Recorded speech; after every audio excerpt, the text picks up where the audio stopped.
Katie, do you think there could have been an SOP that could have been put in place? Can there be a guidelines way by which the people can be given some due notice and then perhaps they can go forward with towing of the car or impounding? Nobody's trying to compromise on the environmental aspect of things, but as far as the implementation is concerned, is what we're questioning over here. Mr. Sethi, please go ahead.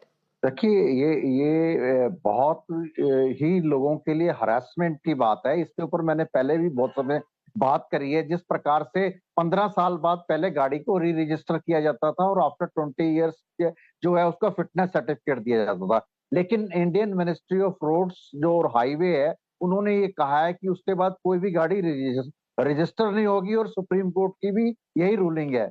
लेकिन मैं ये कहना चाहता हूं कि अगर किसी व्यक्ति की वो पर्सनल प्रॉपर्टी है, अगर वो रोड पे नहीं चल रही, उसके वहां पार्क्ड है, तो आप उनको नोटिस दीजिए और उनको समय दीजिए कि वो उसको स्क्रैप करें और उसकी कीमत ले सकें। लेकिन मैं दूसरी बात, एक बात और महत्वपूर्ण जोड़ना चाहता हूं कि आजकल जो टेक्निकली जो व्हीकल्स हैं इतने बढ़िया हैं जिनके अंदर पोल्यूशन बिल्कुल नहीं है, तो उनका सरकार को ये भी सोचना चाहिए कि वो 15 साल के बाद कम से कम उन्हें 5 साल का और समय देना चाहिए।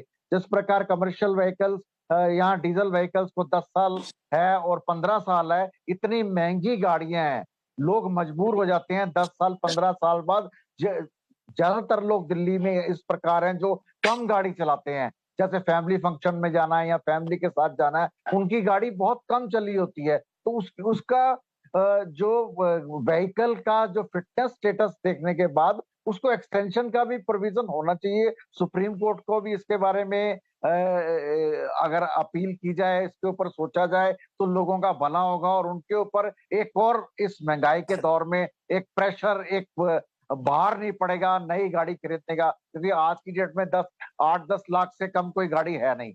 लेकिन किसी के घर से गाड़ी आप जबरन ले जाओ विदाउट टेलिंग देम, और मैं तो अभी सुन रहा, सब लोग ये कह रहे हैं कि आप स्क्रैप कीजिए, लेकिन हमारे घर से हम इसके ऑनर हैं, हमें कम से कम आप इन्फॉर्म कीजिए, हमें नोटिस दीजिए। आप नोटिस दीजिए, आप ये 1 हफ्ते के अंदर आप इसको स्क्रैप करिए और नहीं तो हम उठा के ले जाएंगे। अगर उसको वायलेट करते हैं तो सरकार का राइट है, उसको उठा सकती है, लेकिन किसी को बताए बिना उसके घर से गाड़ी उठाना मेरे ख्याल से लीगल नहीं है। इसके ऊपर सरकार को और जो गवर्नमेंट है उसको विचार करना चाहिए और जो आम आदमी है उनके राइट्स के बारे में और उनकी सुविधा के बारे में सोचना चाहिए।